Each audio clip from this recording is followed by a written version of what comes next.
This is it, people. This is what you've been waiting for. This is Everyday Celebrity Podcast. The podcast for everyday people with everyday problems, trying to find everyday solutions to accomplish everyday goals.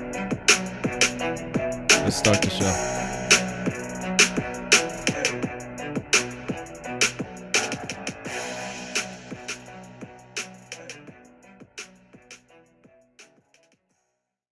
You. Welcome to another episode of Everyday Celebrity Podcast. Your number one host, Jordan Awandi, hosting the number one podcast in Oakland, number one podcast in the Bay Area. And today we have, when it comes to marijuana and weed, when it comes to eating food, and then when it comes to putting those two things together, we got the best chef in the Bay Area, Lionface Da Ceff.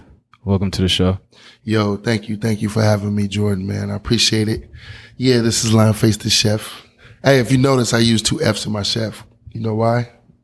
Because I'm twice as fresh, bro. That's your trademark? Yeah, that's like a little tagline I came up with, man. Something simple. All right. So how's your night going? My night was pretty good, man. I'm a single father right now, so you know, I did the father thing. You know what I'm saying? I came back, and then I was doing the podcast, my chef thing. You know what I'm saying? Yeah.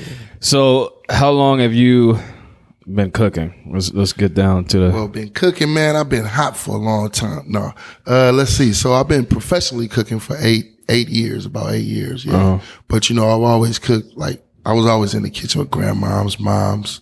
You know what I'm saying? I was just one of those kids just around food. So, you know what I mean? Do you have someone who taught you, who basically, I mean, you said you was in the kitchen with your grandmas and mom, but do you have one specific person who really taught you the game? Nah, I'm a student of the game, so you know what I'm saying? I pick up different elements and different little, you know, innuendos or little things from people, you know, that I gather. I'm a gatherer, hunter-gatherer, so, you know. Are you originally from Oakland? I was born in Nebraska, Omaha, Nebraska. Shout out to the Cornhuskers, you know what I'm saying?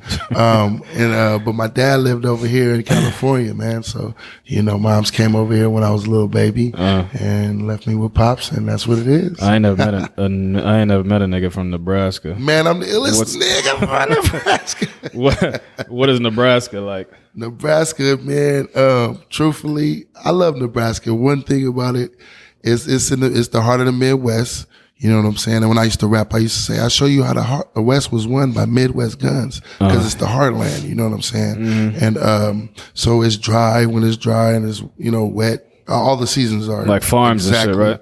Yeah, it's a lot of farms, but in the inner city, North Omaha, that's where I'm from. You know what I'm saying? It's the hood. You know what I'm saying? It's ghettos, whatever's. So you grew up there? Yeah, I grew up there too. Back and forth from Nebraska to California? Yeah. When did you come to California permanently? I was here as a child, then moms came, swooped me. We went back to Omaha about 12 years old. And then from Omaha, I didn't want to really be there because it was kind of slow. It's different from Cali, of course, right? So I didn't want to be there, and I'm like always trying to fight back, like find a way to get there, back here, you know what I'm saying? So I came back when I was like 17, 18. My brother was in the music producing. We was producing shows, you know what I'm saying? That was the Omni, you know, EPMD, you know what I'm saying? All the Gavin, when the Gavin was here, you know what I'm saying? 94 and stuff like that, yeah. We was doing real good. So when you were in Nebraska, you were dabbling in the music scene, not the cooking scene. Well, when I was in Nebraska, I was a youth. You know what I'm saying? And as a youth, I want to say, you know, I was wild. I was hanging with a wild bunch of guys. You know what I'm saying? You was in a gang? Yeah, you kind of something like that. Have you killed anyone? Nah, I never killed anybody though. You know what I'm saying? I don't like to brag about it, but I've saved a couple of people's lives for sure. Okay. But you know what I'm saying? But yeah, it wasn't for me. You know what I'm saying? Because, you know, daddy, out here is more like it's Cali living, it's player lifestyle. You know what I'm saying? My dad was, you know, he had the women and stuff, and I wasn't seeing that. I was seeing like the rugged part of life as a kid. I'm like, yo, no, you know what I'm saying? So I enjoyed that experience though, because it, you know what I'm saying, it made me a man. You know what I'm saying? So that's when you were back and forth, is that because your parents were divorced? Yeah, they were pretty much split up. You know, it's like a similar black story, you know what I'm saying? Like, you know, moms was left with the baby. She wanted to get out or something. He didn't necessarily leave, but she wanted to go, you know, however they split up. I didn't really find out all the details. I just, you know, you know, you're a kid. You're like, oh, you don't know the relationships until you have those relationships. And then it could be a a plethora of things, you know what I'm saying? So your dad raised you? Yeah, my dad raised me though. Okay. Was he like militant? Nah, Dad was cool. He was a player, you know what I'm saying? He just didn't want you to lie to him. You know what I'm saying? And that was pretty much about it. He didn't let nobody whoop me. You know what I'm saying? So he was cool, man. That's my angel, man. I got a tattoo right here, man. His name was, shout out to Andre Dimitri Jamerson, man. My daddy, you know, that's my California angel right there. Even though I love the A's, you know what I'm saying? But I felt like that tattoo was memorable, well, however you say it. So he passed away, and that's when you came to California permanently? No, he passed away while I was here. Oh, okay. Yeah, he passed away while I was here. No, he passed away in 2013. You know what I'm saying? So, and it's been hard, but it's cool. You know what I'm saying? I had a son pass away actually this time 2 years ago. I have a double set of twins. You know what I'm saying? But I mean, I still say I have a double set, even though I lost one. Yeah. You know what I'm saying? So, you know, so I have 3 young ones right now, 3 and 2. You know what I'm saying? Okay. Shout out to Pharaoh Zane, you know, Zen Mecca, Zara Knowledge, all my children, Wisdom Aye, Obey Jah, Emperor Zeus, Bless Up. Our daddy love y'all. So when you arrived in California, were you still in high school or were you out of high school? I was basically a dropout, probably about 10th grade. Then I went to Job Corps, got my GED, so I graduated early. You know what I'm saying? It's kind of crazy. Wait. What was Job Corps like? Job Corps was crazy, dude. I was up in Chadron, Nebraska. I hear rumors about that place. Man, but I mean, you know what I'm saying? It is what you make it. You know. You went to Job Corps in Nebraska? Yeah, Chadron, Nebraska by South Dakota. Yeah. Niggas all in there just fucking like it's high school or something? Yeah, that type. Because it's dorms, you know what I'm saying? You got the girls' dorm and the boys' dorm, and you can't stop naturality. What was you studying in Job Corps? Man, I went from, first I was like all hyped when I got there. I'm like, I want to learn painting. Then all the brothers, then I was like, I want to learn carpentry. You know what I'm saying? I stayed in each one of those for a few months. And then all the brothers was in plastering like, yo, you know, this is all the brothers in the hood is over here. So I was feeling like, yeah, I'm going to go back to the hood and see what Pick your ring up, nigga. You know what I'm saying? So I went to plastering for a while. Shout out to the plaster crew up there. You know what I'm saying? One love. You know. But, so all of those different jobs, your heart wasn't in it. No, but the weird thing about it is I know how in life I learned enough of the basics to, you know, even make money off of those things. You know what I'm saying? Like, it's just like, maybe that was my journey, like learn some of this, learn that, you know. So yeah, so I'm, you know, pretty proficient at that. How long were you in Job Corps? I was in Job Corps, man, about a year, man. Then I got kicked out, man. I didn't want to be there no longer, man. I wanted to go back. I really want to always go back to California, especially when my uncle, by you know what I'm saying, my Aunt Frederica, right, is that's Huey P. New's wife, or you know, David Hilliard and all that. But she a Black Panther. But Huey, when I found out Huey died in like what was that, 88, I think. When did Huey die? Yeah, when I found out Huey died, I just got disheartened, like, cause I didn't even know he was a Panther. You know what I'm saying? They kind of shielded us in a way so we wouldn't, you know, like disclose locations or whatever. You know what I'm saying? But it was just like when I found out, I was like, oh no, Uncle Huey, cause you know. So you knew Huey P. Newton personally? Yeah. So out here back in the day, it was a place called Malibu and the Castle. You know what I'm saying? Next to Oakland, California. To the Coliseum. You know what I'm saying? So we used to go to the Castle. We used to buy us 100 laps. Castlemont High School? No, the Castle. Oh, the Castle. The Castle, yeah. It was like, you ever heard of K5 race car? They, like you drive, you get laps with mini cars, basically. Okay. So that's really how I learned how to drive. Huey P. Rest in peace, Uncle Huey P. What was he like? He was cool. He was cool. Like, we just go. He was fun to me, you know what I'm saying? Uncle, he's an uncle. You know what I'm saying? Pick you up, take you somewhere fun, drop you back off. You good. Teach you how to drive. So what was when you made the transition from Nebraska to Oakland, what was like the biggest change that you had to overcome? Well, ironically, when I was there, you know what I'm saying, I came back for like, I think it was a couple weeks, right? And I got turned on to D Nice, X Clan, and I had a couple of other ones. I already liked Public Enemy and stuff, you know what I'm saying? So I had a different thing. I didn't really want to bang, but those were my friends, you know what I'm saying? So like, all right, we banging it, whatever you grow up around those people. And then, but I never really wanted to be part of that in a way as it was too much killing. You know what I'm saying? Like it was organized, but it was too, like, you know what I'm saying? Just around us, you know what I'm saying? Too much shooting, too much my folks dropping or whatever, you know? Was it crazier? The hood that you were living in Oakland, was it crazier than your Nebraska hood? Well, that's what I wanted to say is, so I used to, when I first thought I was trying to grow my dreadlocks, I used to be like, take me to the islands, boy, you know what I'm saying? And then come to find out when I get out here, my godfather ended up being Jamaican now, like, you know what I'm saying? Like, all right. So that being said is I came into another consciousness when I came back to Oakland. You know what I'm saying? I came into an empowering consciousness, black consciousness. You know what I'm saying? I didn't know I was a god. We out there, you know what I'm saying? Or in the image of his likeness or none of that. You know what I'm saying? We out there banging, like causing, you know what I'm saying? Genocide is genocidal. Yeah. It's terrorism, damn near, like, you know what I'm saying? But at the end of the day, it's like, it's survival. It's survival, man. Projects, they build these projects and have these certain people in those projects for a reason, and they call them projects, you know? Yeah. Do you feel like you wasted, wasted is a strong term, but do you feel like you were doing a lot of shit in Nebraska that you shouldn't have done? That you should have learned your consciousness earlier?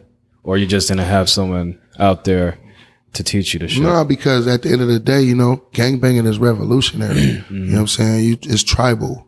You know what I'm saying? So even though we call it gangbanging, that's a gang, but it's tribal, it's territorial, it's what America's built on, those state lines, those, city lines, all of that stuff. So, it's revolutionary. So that being said, is that geared me to be a standing man where I could be a leader, you know what I'm saying, and speak on and really, be a revolutionary and be out on the front line when the Occupy Oakland or the Oscar Grant or the, you know what I'm saying? I wasn't here doing the Breonna Taylor and the George Floyd thing, but I'd have been out there on the front line, like whatever. In the front line and then in the back, cause I got kids, you know what I'm saying? So, commander in chief and general and soldier at the same time, like Selassie. Yeah.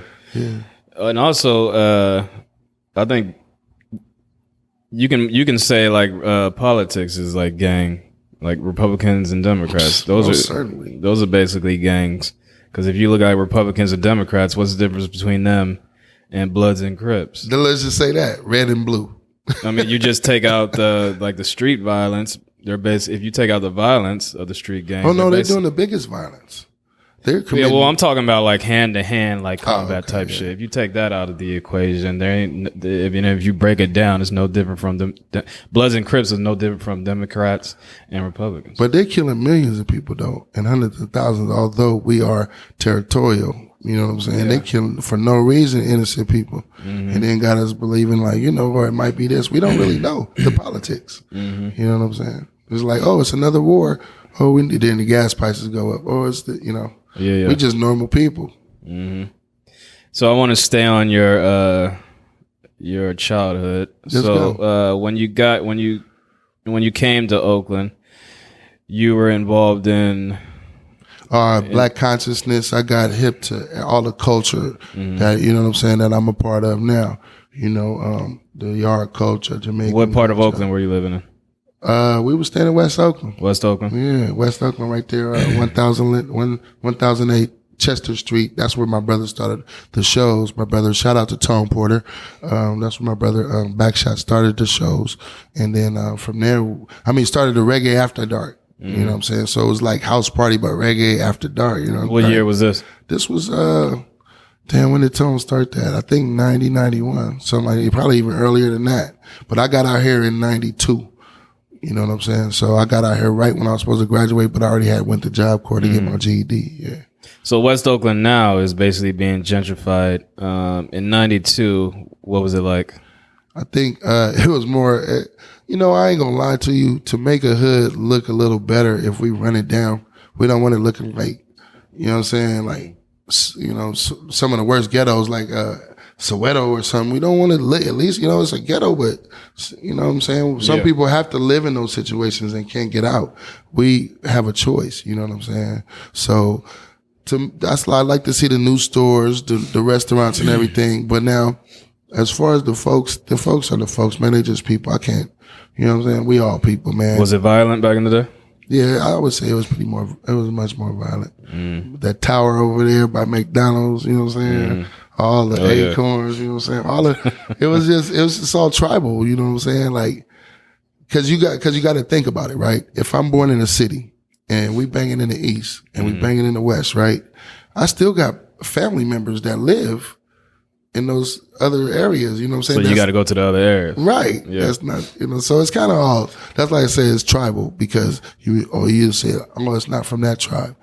You know I remember when I used to come out here during the summers, I had friends, because I used to play ball at the YMCA in Hilltop, like very close to Richmond, but I had a lot of friends that lived in Richmond. Yeah, and I was in the East at my grandma's house, so I used to go. Oh yeah, East they used to like tell Richmond. Yeah, they used to tell me don't ever go to don't go to Richmond, and walking around saying you from Oakland and shit.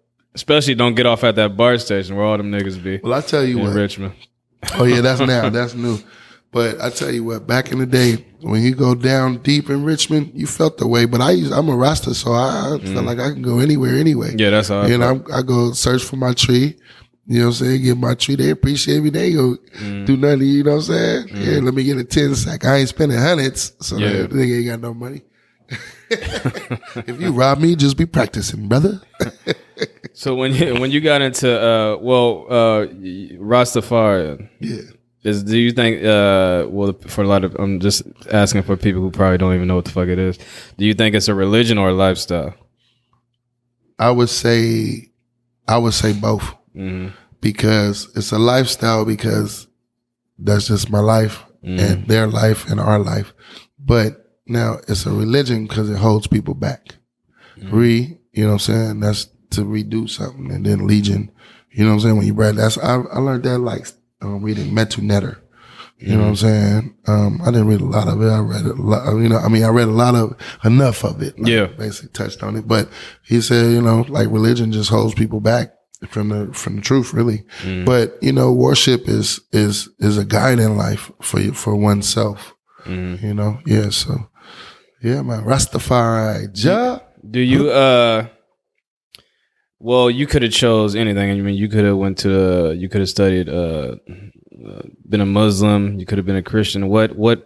What pulled you to Rastafari? I studied all of it, really, truthfully. When I was in Job Corps, I studied Jehovah's Witness. See, the thing, okay, so now, let me give you a quick synopsis on this. So when I was younger, I was scared of the dark, and I was scared of ghosts. And you know how people be like, "Ooh, the boogie monster." So they put fear in me from like, "Oh, shit, I'm scared."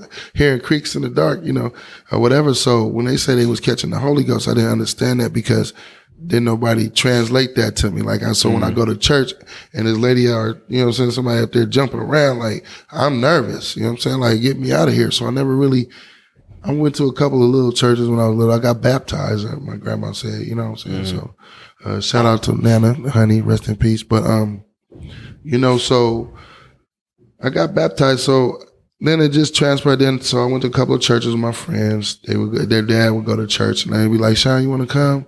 I'd go. We playing like football with quarters in the pews. And then when we went to Job Corps, I studied Jehovah's Witness. And I liked the fact of what it was at first, you know what I'm saying? And then it got kind of weird, like, oh, I don't know, you know, cause all of those, like, I'm just me, you know what I'm saying? So it's not for everybody, but I studied a lot of different religions. I've been to the mosque, you know, I love the Muslim religion as when they wash their hands and pray to the Most High, you know what I'm saying? Makes a lot, you know what I'm saying? Fast, you know, I believe in that. Rastafari, I love Rastafari because I don't know. I just do. I felt like I was called to Rastafari. Like I said, I came here and then I was in Omaha doing tribal things, you know what I'm saying? Doing, black folk tribal things in America. And then, I came to California. So, you know what I'm saying? And that was just like, yeah. So I'm sure if I probably would have went to the mosque off top, I probably would have, you know what I'm saying? Yeah. It probably would have stuck with that, you know what I'm saying? You know, but hey, and then Rasta, you know, the herb is our blessed sacrament, you know. Yeah, so, you know, shout out to marijuana. When you, I mean, I'm assuming you were smoking and when you were living in Nebraska. Oh, right? yeah. But it wasn't with, it was, you know, it was just. So, yeah. So that leads to this question. When you started getting into Rastafarianism, did you start appreciating marijuana differently? I did, truthfully. Because it's more or less like, you know, you're not really, I don't know, I can't really explain it really on that one. I could just say that. Like when you were in Nebraska, where you just smoke, I want to get high, like, and then you just smoke. But now you probably smoke because it's because you feel like it's helpful on certain things, right? Oh yeah, definitely. As a person, regardless of my faith or my belief, whatever, right? It helps me personally. I get this little anxiety disorder, like, you know, I got the kids and so I'm like, oh, you know, I stress out on time a lot. Sometimes, you know, the chef thing, like, oh, did it burn? Like, you know, so for the anxiety, sometimes I might wake up in the middle of the night, you know, stay up for 30 more minutes, whereas I would have stayed up for a couple more hours.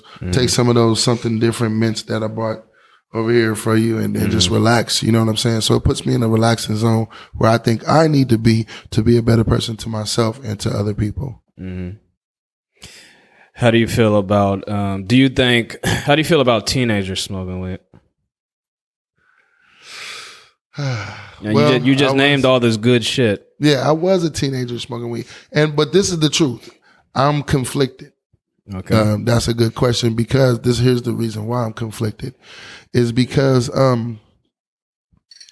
okay, so I have these children, right? And I'm sure I stressed them out at some point. You know what I'm saying? But us as adults have all these outlets. We have the herb, we have drinking, we have clubs, we have music, you know, certain music that we know we like to calm us down. We have all these outlets and children don't.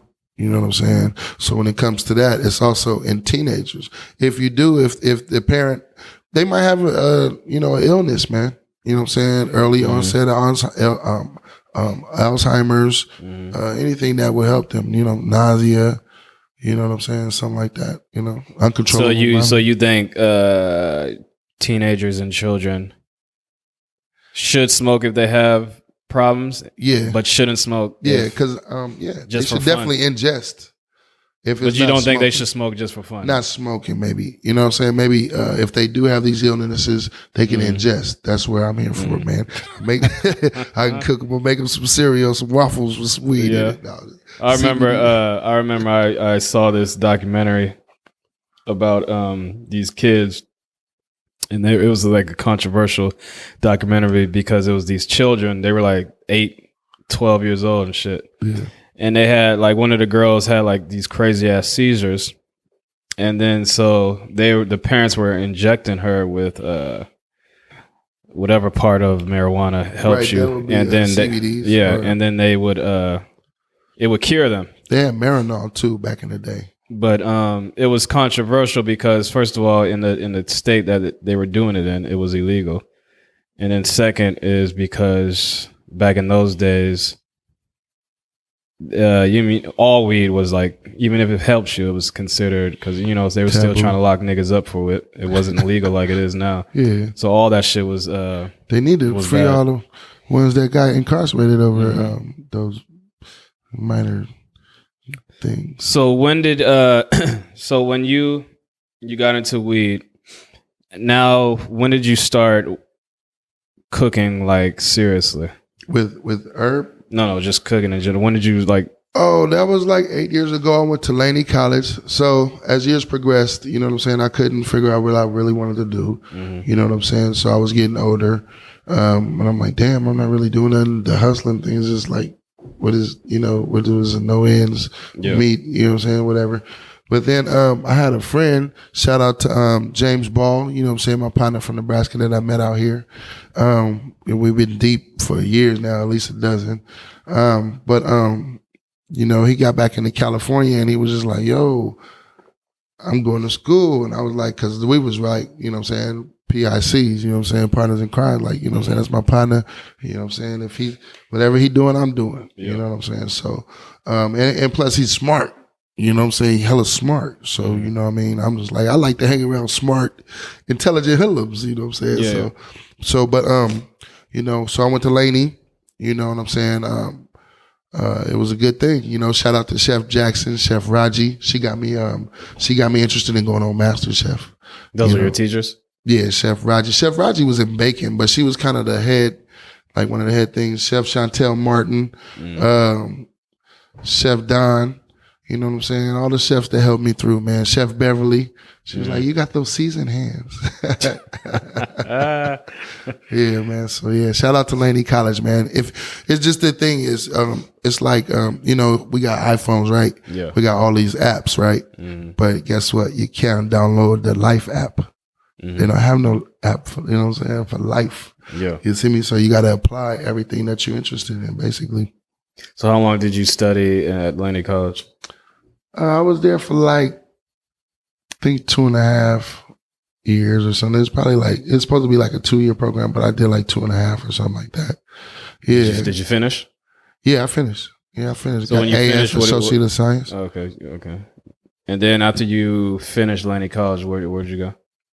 I was trying to, like, I was so into it then because I wasn't a school person, right? So remember, I dropped out, right? So I didn't feel like I didn't really have nobody's like, yo, you can do it. You know what I'm saying? Like, yo, you know, no encouragement. I had to do all this, go to Job Corps, you know, all of these, you know, these sub things that, you know, I just finished school and I didn't have to go to Job Corps. You know, somebody could have just helped me through, but I didn't have that guidance, right? So, damn, I fell off. What was the question again? Where did you go after Laney College? Yeah. So after Laney, so what I did at Laney to even graduate is I took the easy stuff first to get me acclimated into going to school every day, being on time, taking notes. You know what I'm saying? Seeing people going, eating lunch, you know what I'm saying? Going, oh, okay. And it's college, so you see all different kind of people. You know, I see the 60-year-old, even though I was like 40, you know what I'm saying? I see the 60-year-old, you know, so I'm feeling good. Like, oh yeah, it's cool. You know, and it opened up a lot of good things, like public speaking, like this teacher, what was her? Chef Sherry. I mean, not Chef Sherry, but Chef Sherry she taught me public speaking, like I could just, you know, be like emotionally, just let my things just, you know, like how you say you want to talk about anything. I'm like, yeah, we can talk about anything, bro. Yeah. Like, you know. To let your guard down. Yeah. So it's all good. But, so I just got into cooking and started doing my own thing. I did. So after Laney, after I graduated, I went to Level 13. Shout out to Richard Ali. You know what I'm saying? Level 13. Level 13. That was on Broadway, right? That's on 13th in Webster.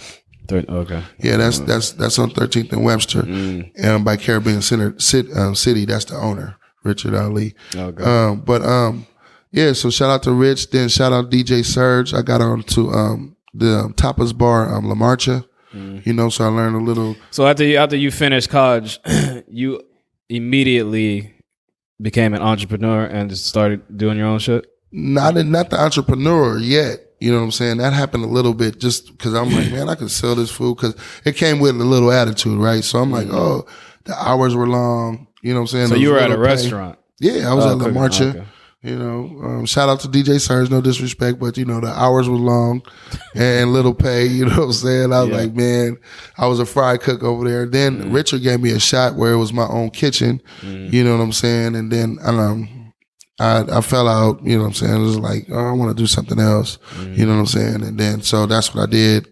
Thank you once again for the opportunity. But yeah, so then I went to Napa Valley. I moved to Vallejo. I met the twins' mother, Raquel, and I moved to Vallejo, and I had to get a job. I'm like, man. So I was working with Lyft. I was tired of doing that. Too many hours. I did like so many hours on that, like 2,500 rides, Yeah. And then so I went to NBC Suites. I was going there just to do. I was going to do the tables. I was going to bust tables. You know what I'm saying? Like, damn, I don't know if they hired me as a chef, whatever. But I didn't have a uniform, so I had only my jacket, my chef jacket, right? So he was like, "Oh, you're a chef?" I was like, "Yeah." So you went to the interview in your chef jacket? Yeah, and he was like, "Oh, you're a chef? Oh no, you're not busting no tables, man. You gonna help us on the line." Yeah, that's smart. Yeah, I mean, I wasn't trying to be smart. I was just like, "Damn." So how was it working at Embassy Suites? Oh man, I learned a lot. In every blessing, it's a lesson. So I learned line cook. It was proper because I learned my trade. You know what I'm saying? Now dealing with the people, it was different. You know what I'm saying? And I didn't really like it. You know what I'm saying? So I left that. You know what I'm saying? Shout out to Embassy Suites. Thank you for giving me my starts, my hotel pants, and everything else. Because, I seen what was happening, man. And I was like, man, I got to sell food. So I started selling food by myself in Vallejo. And ironically, what it was is I didn't see no Caribbean food in Vallejo, right? So Wait. Did you ever talk to the front desk people? Be like, yo, let me get HR. Let me get a key to one of the rooms because I got a little bitch sliding through. Nah, I wouldn't. Never. Nah, I would have, but you know what I'm saying. I was already. I'm pretty faithful when I'm in a relationship for the most part. Oh, so you was in a relationship back then? Yeah. Oh, okay. For the most part, you know what I'm saying. 99% of the time. All right. So when you left Embassy Suites, did you go? You just went to another? Restaurant? So what happened is I feeling the vibe, right? I could really feel the vibe. Like, oh, okay, I see what's going on. All right, yeah, okay. So I one late night I went down to the New Parish, because I love reggae. So my friends were playing over there. It was like a reggae goal or something, and I told my boy Polo, shout out to Polo and Rolo, you know what I'm saying? I know a lot of people, you know what I'm saying? But it was like, all right, you a chef? So he introduced me to J.E. Shout out to J.E. Media, you know what I'm saying? J.E. put me on as the chef in the New Parish. So now I'm just there every show. You know what I'm saying? So I started off, had to call a couple of chefs. Hey man, y'all doing the show? Can I do it? You know what I'm saying? Like, I started off, it wasn't just like popping, you know what I'm saying? Now you're on a podcast, Everyday Celebrity with Jordan. That's what I'm saying? It's just like, man, I had to cook. So in fact, man, last night, Jen John's concert, she's so beautiful and she's so talented. Man, at the New Parish, man, it was so beautiful. She had like a affirmation station, you know what I'm saying? Stuff like that, a little marketplace, and me selling that gumbo. That gumbo sold off, man. Shout out to all the supporters. Give thanks, man. Really, man. That gumbo was something great. So I had to bring you some. So the New Parish is the first venue where you started selling your own plates. Pretty well. Yeah, the first venue. That's the first venue. And you've been at the New Parish for how long? 4 years. 4 years. About 4 years, you know what I'm saying? Have you ever thought about like other venues, trying to get into other venues? Oh yeah, I'm pop-up chef. I did the Star Line, you know what I'm saying? So I'm just like, I like the New Parish because it feels like mine, you know what I'm saying? It's like I'm the only chef there now. Like, so I'm setting the standard, you know what I'm saying? Now, before it was some like, the garbage, I ain't gonna lie, it's some garbage food down there. You know what I'm saying? Like, yo, let me just do this. Let me add this garlic. Let me, it's just my passion. You know what I'm saying? So when you like on a night that you're going to work at the New Parish, right? How do you decide on how much shit to bring, or what's the process that you go through? That's the thing. You know what I'm saying? Is it like different? Is it different plates? Like if there's a rock and roll show that you have to work at, are you going to bring gumbo because there's a bunch of white people? Yeah, you can. You're still going to bring gumbo? Yeah, man, you can. Come on, man. That's I was thinking about hot dogs or something. No, but I tell you what, this is what the thing at working at a club, right? So you got these groups of people, right? So you got the rock and roll group. Now they might just drink. You got certain rock and roll. They might just drink. And then they're gonna want to eat. You got certain that's doing shrooms or something, and they not gonna want to eat. So it's kind of but since I'm there every day, I have a refrigerator and stuff down there, freezer. You know what I'm saying? So it's all good. Like you just gotta really manage yourself like that. So what is your? I'm a global chef, man. I mean, what is your go-to dish? Like, what are you known for? My go-to dish right now. Just period. What do you think you're known for? Man, I don't like to pigeonhole myself at all. I'm a global chef. I think globally. You know what I'm saying? Like I tell people if they want to hire me as a chef, like, okay, if you want to just throw a dart at the map, you know what I'm saying? Give me about a week. I'll study that thing and I'm at you.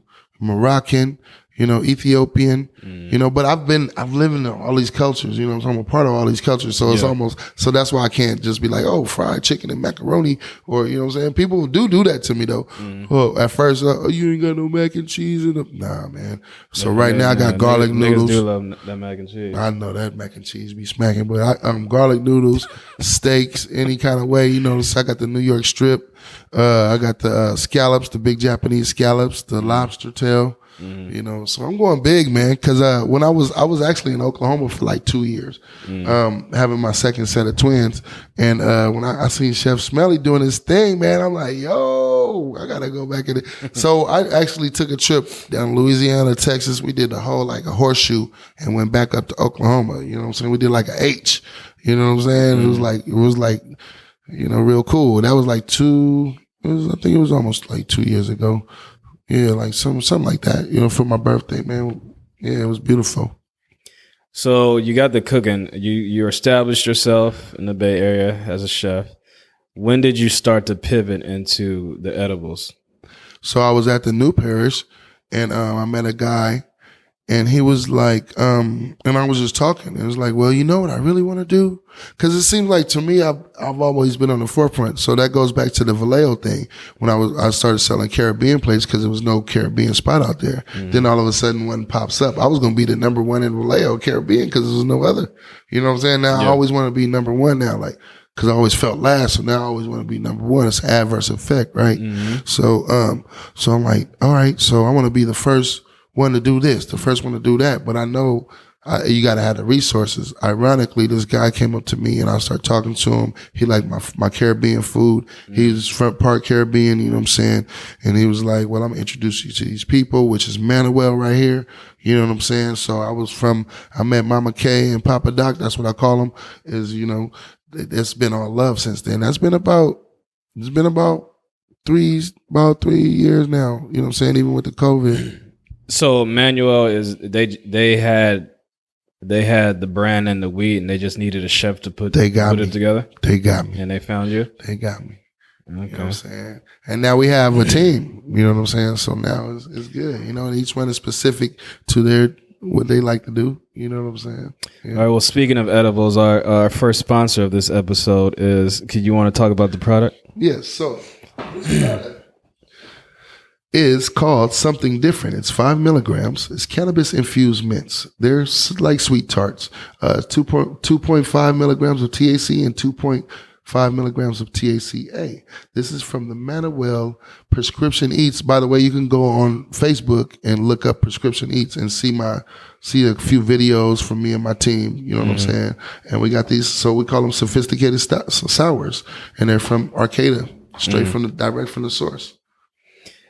Is it harder to make to cook with weed than just to cook like regular shit? I think you got to know the dosages. You know what I'm saying? You don't want your thing really like, oh, it's weed. Like, ooh, it's like, you know, you want to know your dosages. So what I do is like these are 5 milligrams. I might start somebody with like 10 milligrams, maybe, you know what I'm saying? Because if I'm giving courses, right, it's going to all add up. So I want people to feel nice, but you have to know your tolerance. You know what I'm saying? So you have to know if it's going to make you, if you take 25 milligrams, it's going to make you paranoid, then don't do that. You know what I'm saying? You know, you want to stay under that, or, you know, you just want to consult with yourself, your physician, whoever you have to consult with. Most people that eat or ingest infused courses or whatever, they've been doing it for a while. You know what I'm saying? So, yeah. Other than if we go back to those kids and you got to ingest, you would start low dosages. Because I know a lot of kids with autism or something like that, you know what I'm saying, but, you know, their parents were giving them like CBD or even that wasn't doing enough, so they give them a little THC and stuff like that. Drops. Now, there are people who don't really know about weed. You know what I'm saying? I'm probably one of them because I never smoked in my life. Right. So what is THC and what is CBD? So THC, I believe that's tetrahydrocannabinol, and CBD is a component of the tetrahydrocannabinol, which is cannabinoid. And they just, you know, sorting it up like LOL or SMH. You know? So is that the stuff that gets you high or no? So the stuff that gets you high would be the THC. The psychoactive effect would be the THC. Or the C. I mean, you know, but people are different. You know what I'm saying? So, but you know, I'm gonna tell you the truth. I've been doing THC straight up flowers all my life. Well, not all my life, but first time I tried it was like 8. You know what I'm saying? No lie. But when I started really smoking weed, I think I was like 14. You know what I'm saying? And then, but it just helped me, man. You know what I'm saying? It helped me like throughout the whole thing. And when you're cooking with that, like let's say you're cooking a brownie, like an edible brownie, are you just grinding weed and just mixing the weed with the brownie? So what I would do if I was making a brownie, all right, we're gonna start with Manuel canna flour. You know what I'm saying? We're going to put a little bit of that. We're going to put the brownie mix, the cocoa, the flour, all of that, baking soda, salt, sugar, all of that, right? And then I'm going to add a little bit more, maybe like 25. Well, see, if it's a big batch, you can add like 100 milligrams. You know what I'm saying? Because you're going to dice it up, and then the mix is the mix. You mix it really well. You know what I'm saying? So if you dice it in 10, you put 100 milligrams in it, you know, that's 10 milligrams per piece. You know what I'm saying? I'm just getting on my Facebook right quick. Because I don't know why the storage went like that. I'm gonna just put it on live, man. No cap. Do you think eating the edible is that body high is better than smoking? For me, if I'm feeling really antsy, then I like to ingest. You know what I'm saying? Like, it's just like, then that means the herb ain't good. Then I gotta go find some good herb. Yeah. So it's like it's just different for each person. For me, I put it on my skin. I drink it in water. You know what I'm saying? I chew the seeds. I drink it in milk. You know what I'm saying? And what the thing about hemp is, it's a good fiber. It's a good protein. You know what I'm saying? You could wear it. It's like bamboo. You know, that hemp and bamboo are like the 2 highest resources we can have. Like, it's so strong. You know what I'm saying? You can build boats, clothes. In the Bible, I actually wrote a paper about, I ain't got an A on it, man, from a dude that I don't think he smoked either.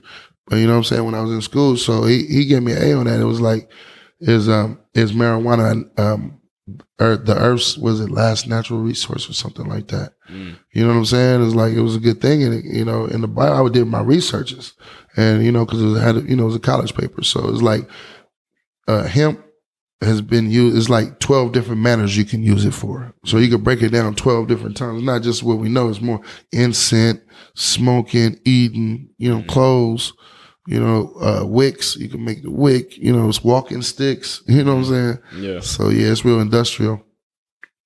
Do you think cocaine is a cure for anything? It could be. Nigga, I'm just joking. No, it could be. That shit don't cure nothing. It could be. I don't know. It's like each person is different. All right, so you say you have children, right? Yes, sir. All right. How many children do you have? I have, I always, my son who passed away, Emperor Zeus. Shout out to Emperor Zeus. He would have been 2. I have 6. Because I speak of him in the presence, you know, even though we ended up losing. How did your son pass away? Man, he was real sick. He got real sick. Him and Zen were sick for like a week, and we didn't really know it. You know what I'm saying? We like, okay, so when your babies are sick, you're like, okay, 2-3 days. You're like, okay, now let's go give them something and stuff like that and take them to the hospital. But he couldn't really, you know, it was real cold out in Oklahoma, bro. It was real cold. You know what I'm saying? And just, man, it's crazy, bro. Yeah. So they didn't say like he died from this or that. So I'm thinking like, okay, so remember this?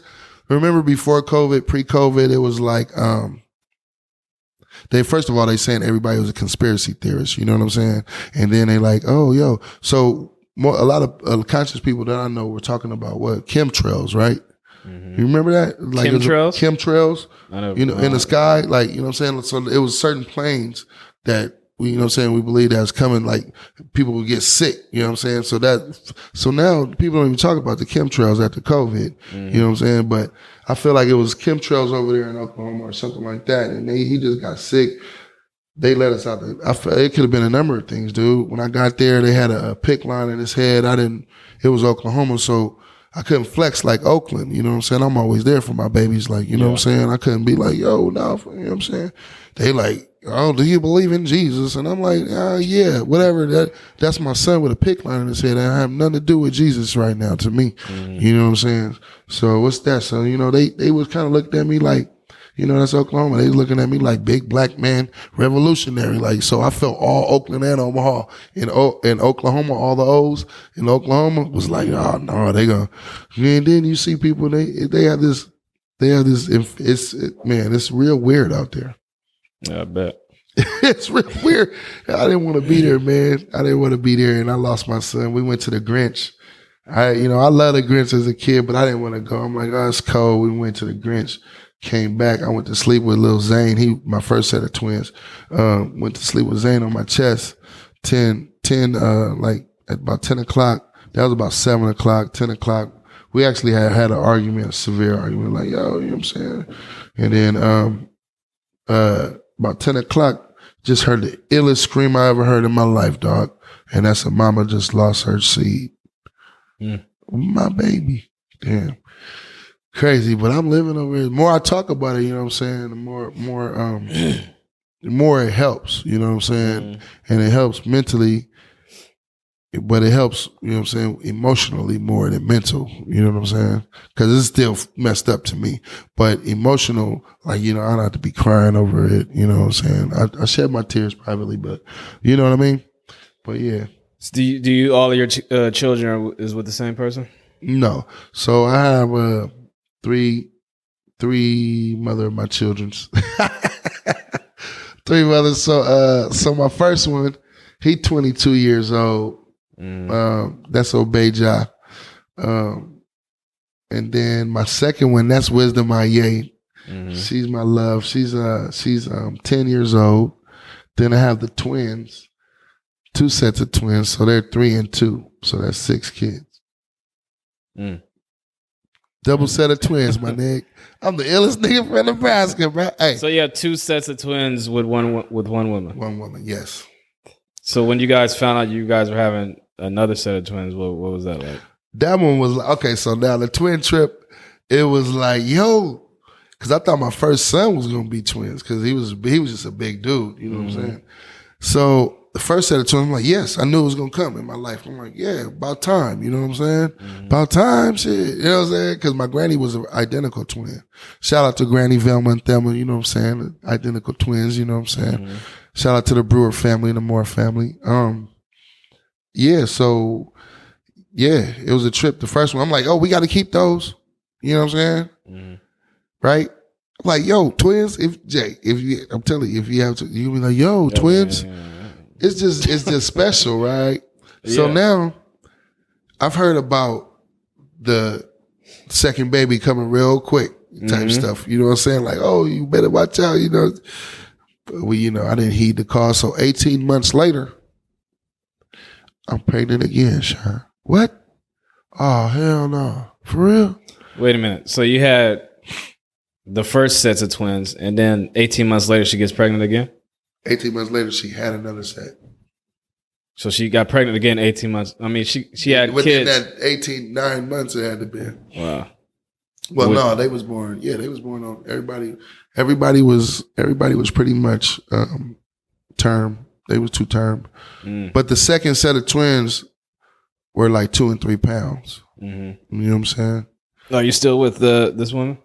No, so we broke up, ironically, and I like to get this out, you know what I'm saying? Because as I'm talking to myself, I had a conversation with her. She's like, oh, you doing a podcast, you putting me out there. Like, and it's not even about that, right? It's about mental health is serious, man. And then after we were living through COVID, we just lost our baby. Mm-hmm. We had to be housed in COVID. We couldn't cross no state lines. You know what I'm saying?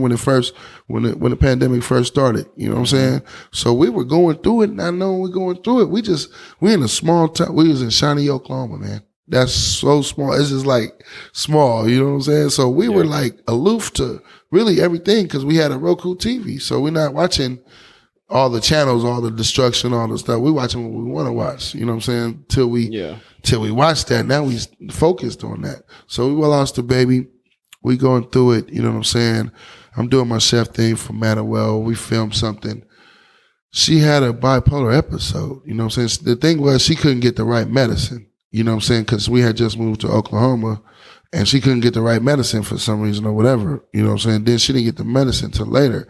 However, her mother had came there like a month before this incident I'm about to tell you about. And I asked her, I was like, does this thing get worse? You know what I'm saying? So she was going through postpartum. She just had a baby. She lost her kid. You know what I'm saying? I big her up. I love her. You know what I'm saying? But I was too, though. Mm-hmm. You feel me? People just was like focused on her for real. Because my family wasn't out there, but even the 1, 2, 3, 4 families she had was, making sure she all right. Now, was she diagnosed as bipolar? Yeah, she been. Yeah, so you already knew she was bipolar? Yeah, I seen the red flag. Okay. But, you know what I'm saying? It seemed like normal. That's why it's funny. So, yeah, I seen the red flags, man. And I was like, it's just sometimes, so bipolar is like, it's just like, you just look regular, like you act regular sometimes. And something like, I guess I seen a lot of reoccurring things in my childhood that wasn't healthy, you know what I'm saying, that could have even been labeled as toxic, that I've endured as in these present relationships. You know what I'm saying? Well, stick to the story. All right. So what happened was, shout out to Raquel. You know what I'm saying? Thanks for having the twins and everything. But on January 21st, this year is what's that called?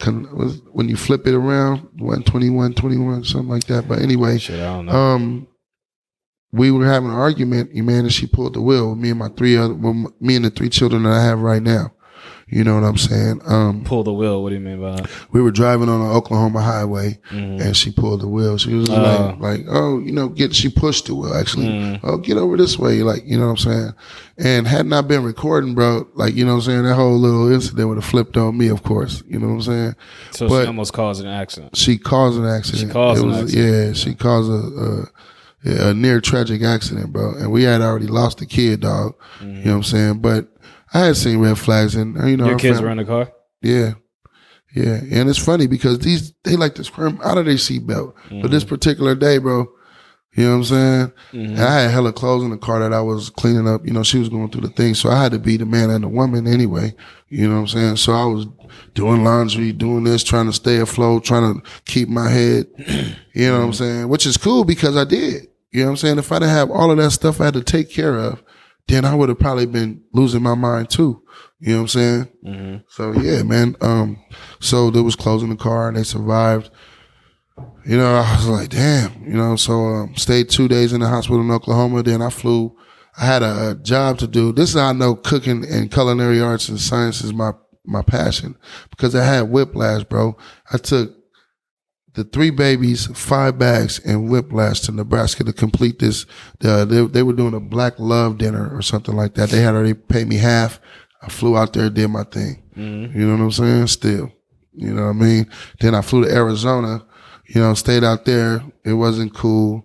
Stayed out there with my cousin and my sister. I had to flee the sister. I was already coming from toxic abuse, you know what I'm saying? And then sister, she's still living her thing. So I couldn't.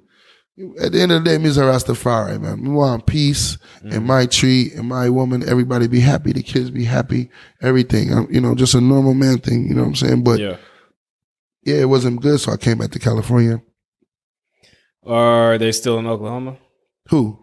Your children? Nah, they with me, bro. They've been with me since January 21st, 2021. The twins? Yeah.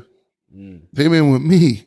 That was Where's she at? Unsafe, dangerous situation. She's still in Oklahoma. Oh, okay. Yeah. You still talk to her? Yeah, I talk to her every now and then. I mean, it's still the same like type of attitude, man. You know what I'm saying? So, even though this is the thing, like, through my childhood, mom, being here with mom, dad, all of these people, you want to keep your children in a solid foundation, you know what I'm saying? And that's all I was striving for and still striving for. But at the end of the day, we all have to mature, you know what I'm saying? Yeah. And realize the pain that we're causing other people or what they might be enduring from us. How hard is it? Because we hear about women being single mothers all day, every day, and they tell us how hard it is.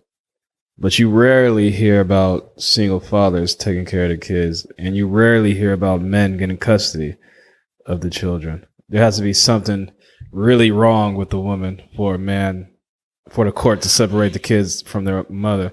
So tell the people, what's the hardest thing to you about being a single father? Being a single father, the hardest thing would be the scheduling. You know what I'm saying? For us, we're living in a hotel. You know what I'm saying? The resources are limited for men with children. You know what I'm saying? They're not like rushing to us like, oh, you're a battered man. You know what I'm saying? Oh, here's the housing. You know what I'm saying? They're not doing that. And I've been several different places since March 17th, bro. You know what I'm saying? No luck. No pun intended, but you know what I'm saying? Yeah. It's like no luck, bro.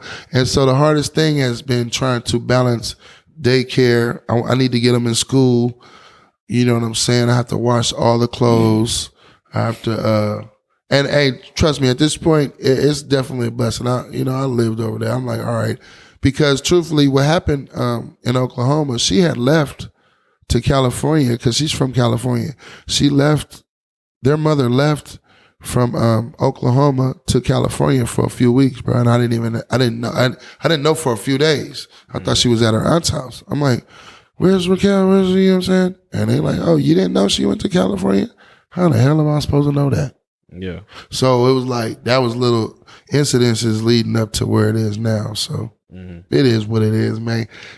People, it's, all the accolades are good, but I need some housing. You know what I'm saying? And I can pay for it. Like, I'm looking for subsidized housing. Yeah, of course. But, I could pay rent. I just need housing for the kids, that's it. But I got organizations willing to help right now, but who knows when those resources run out, Still just haven't found that place, you know what I'm saying? Yeah, so that's about it, man. I'm living the life, bro. The thing about it is, I fought for my first son. I went and got joint custody of him too. I didn't have to do it for my daughter because we have a coexisting parental, you know what I'm saying, is cool. Yeah. It's a balance beam, you know what I'm saying? But for the most part, it's cool, And then with the twins, now I just have them there in my custody that like, So I remember when I was growing up, when I was going through shit, right, to take my mind off it, I used to go play basketball. I had a court in the backyard. It was a dirt court. But I used to go out there and play basketball, spend hours just shooting to get the shit off my mind. Right. Do you feel cooking to you is the equivalent that basketball was to me? Yes, a mental outlet. So I acquired that knowledge of myself as I, went higher on the Maslow. They have this Maslow hierarchy of things where it's like, are you safe? It's like a pyramid. And so I feel like cooking is all around a mental outlet. I'm in there by myself. I'm looking at the seasonings. I'm like, oh, should I add that? Should I add 3 more dashes of that? Is it good? You know what I'm saying? So yeah, I'm by myself with my music. You know what I'm saying? And if I could teach anybody, hey, that's all good. Yeah. So yeah. So because basketball, I had surgery on my hip. And when I went so this is a funny story, bro. So in California, right, that's when I learned most of my sports. But guess what I knew how to play? It wasn't the normal black man shit. I was playing racquetball. My godmother, she had that dibs with raising me too. So I was playing racquetball. I was skiing. I was an intermediate skier at 11. You know what I'm saying?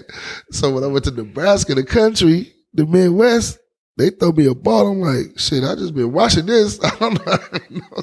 So I got better over time. Then I had surgery. So I never dunked. I dunked one time in my life, bro. I'm 6'3". I dunked one time, right? Okay. My 3-pointer is wicked though. That's what they all say. They used to be.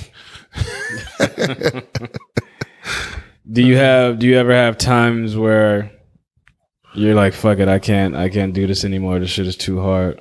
You know what I'm saying? With the chefing? Well, just with chefing and the balance? And chefing, life, fatherhood, everything. Hell yeah, man. I was thinking that the other day because somebody had asked me that. One of my girlfriends had asked me that before. It was like, do you ever feel like, you know, what are you here for or whatever, something like that? And I was like, nah, I don't feel like that. But now I know I'm here for the children. I know I'm here for myself. Like, so this is a funny story. Like, I know I'm there for all that, but I go through depression. You know what I'm saying? I'm like, I sit there and cry. I'm yelling at them sometimes like, oh, man, damn. You know what I'm saying? So I could feel like I'm just not a woman. So I know the women probably go through it a little more. Yeah. But they so strong. Women are resilient, though. Yeah, man. That's the balance. The balance is, yeah. It gets hectic. But guess what? I go to a gas station the other day. This dude is like, yo, you wear turbans? I was like, yeah. And he was like, but they cost like 80, but I sell them to you for like 5, right? Man, you know what I got blessed with? Man, I got all kind of bracelets, all kind of everything, you know what I'm saying? And it had these Nigerian cloths, right? And each one says something, a profound phrase on it, right? And I looked every one of them up. And I was like, this is a blessing. I'm keeping all of these. All the other duplicates I'm selling or whatever. But you know what I'm saying? So I just felt like that's part of my journey.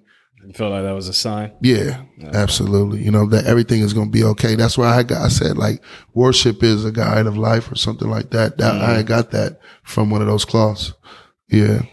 So your teachings and your studies, that usually will get you through. Like when you start thinking negative, you always have a positive light at the end. You see the positive and the negative. And that's part of Rastafarian? Yeah, pretty much. You know what I'm saying? It's going to happen. Rastafari, but that's part of really, so Rastafarian is just a thing that's I love, that's me. You know what I'm saying? But now I love the universe. You know what I'm saying? My son's grandmother, his great grandmother, runs the science or religion. What is Reverend E? She does. It's like Scientology, but it's religious and religion, science and religion. I'm the last person something to ask like that. About religion. Yeah, but I'm just saying. But it's just like a universal overall, you know. Yeah. Right is right, wrong is wrong. That's it. You know what I'm saying? Like, be nice to people. Hey, how you doing? Like, you attract that energy. It's the law of attraction. Yeah. So what are you working on now? What do you got going on now? This is your time to promote yourself. Right now, you know, I'm right here at the new parish. You know what I'm saying? Every show, I'll be there through the new year. Come celebrate New Year's Eve with us or whatever. I'm Prescription Eats on Facebook. We have all of our products on there. The Something Different, the Baseline. We also have things you could take at nighttime. It's not like NyQuil, but it's like NyQuil in a pill. You know what I'm saying? We have those, you know what I'm saying? So go on to Facebook, look for that. You can find me on Snapchat, Lionface Da Ceff, LionFaceDaCeff. Yeah.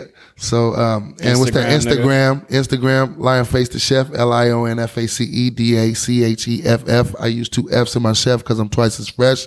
Yeah, you know what I'm saying? I want to shout out to my just culinary journey, man. Like I said, I went out for Master Chef. They had this thing. You were on the TV show Master Chef? Yeah, you can see me on the commercial. You know what I'm saying? Season 9. Okay. Did you win, nigga? I've been on paternity court. No, I didn't win. If I would have won, I would have been blowing up, man. I was on paternity court. Sean Brewer versus Raquel Miller. You can go check that out. It's pretty funny. It's nice. What else? Yeah, man. I've been on your podcast now, Everyday Celebrity Podcast. You know what I'm saying? That's where you should lean with. You know what I'm saying? So, yeah, man. It's just been a great journey, man. It's been rough, but as long as you got a passion, you happy about doing it, you will succeed. Do you cater I do cater. Please call me up.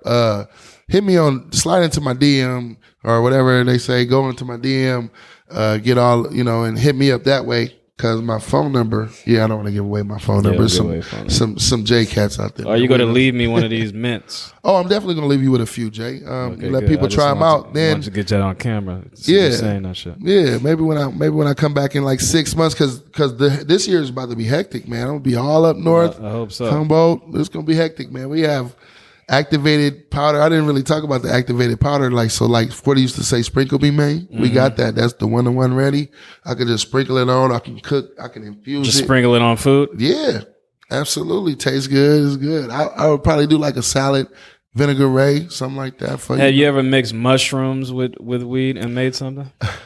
Mushrooms like psilocybin? Yeah, like whatever the mushrooms that you eat and get high and shit. Oh, yeah. No. But I have partaken. I have partaken. It's cool. Like, for me, like the microdose, in fact, shout out to my nephew, Najee Porter, because, you know what I'm saying? I had some during the COVID and I was really cool. I microdosed. Hey, man, I'm telling you, bro, it's like whatever you're all at. I take like 2 stems. I'm good. Relax. Listen to my music and smoke my herb. Read my books or something. Try to decipher how many stars is it? Yeah. All right. Well, I want to thank you for coming on the podcast. It was very nice getting to know you. And I commend your story and like basically what you went through, and the fact that a lot of niggas don't take the responsibility to take care of their kids, especially to be the only one in their life with all that responsibility. A lot of niggas will run away from that. So I think that's the biggest positive about you, not the cooking and all that shit. It's just being a father and being a single father, and then all the other stuff, just being a good person and the shit that you do for the public. Because food is a service, because you're giving someone something from you. Like, you're giving a piece of that gumbo that you make. Is like a piece that you're giving the world, a piece of you that you're giving to the world. So I think chefs, you're basically like considered basically to me like a person who does music, like a rapper. They're giving their music to someone, and it can either make you feel good, it can make you feel sad, it can make you angry, but it's going to make you feel whatever you want it to feel like, you know what I'm saying? Mm-hmm. So I commend you on that. So everybody, I want everybody to follow this guy. Can I say something in closing, Jay? Go ahead. The part of the reason why I feel like I'm a good father like that, or the father I try to be, is because Ed O.G. and the Bulldogs, remember that song? Be a father to your child. Da-da-da-da. That came out when I was 15. I just knew I was going to be a good father, right? Then it was a joke. This comedian, I forget the comedian, but he was like, the dude came back after 8, so I'm paraphrasing, like the dude came back after 18 years. He wasn't mad at his dad, but he's like, Dad, why you leave me? Why you leave me? He was like, man, your mama was crazy as shit. Like, you know what I'm saying? He was like, well, why you leave me with her? You know what I'm saying? It's like, if my mama's so crazy, why you didn't take me? So yeah, that's just where I'm at in this time of life. But I want to say thank you very much for the opportunity. Give thanks. I appreciate you, brother. Mm-hmm. And everybody, go follow him on Instagram if you're looking for a cook, a chef, one of the best chefs in the Bay Area. No matter what the food is, I mean, he just said he can cook the shit. So hit him up, slide into his DMs, support him. And buy his products. You know what I'm saying? Go see him at the New Parish whenever you go there and visit your local acts. And any last words? Hey, I want to give a shout out to the Most High, Jah Rastafari. Give thanks. Everyday celebrity. And we are out. You.